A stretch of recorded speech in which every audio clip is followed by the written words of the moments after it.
How to back up messages in Slack. So to start, we'll have to open our Slack application, and then in here we'll have to select on the channel's name. And then after that, on the drop-down menu, select on this Tools and Settings option. In here, we'll have to select on this Workspace Settings. After that, we will be automatically redirected on this page. In here, we'll have to select on this Import-Export Data. After that, select Export, and then in here, we'll now have to select the specific date range of the messages that we want to back up. To do that, tap on this one, select on the specific date range option, and then in here, we'll now have to set the date. So as an example, I'm gonna select December 26 to December 28.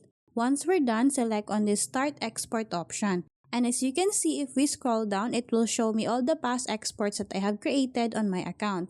And then if we go back on my Slack application, we'll have to tap on this Slack boot option. In here, you will now see this option, your export page.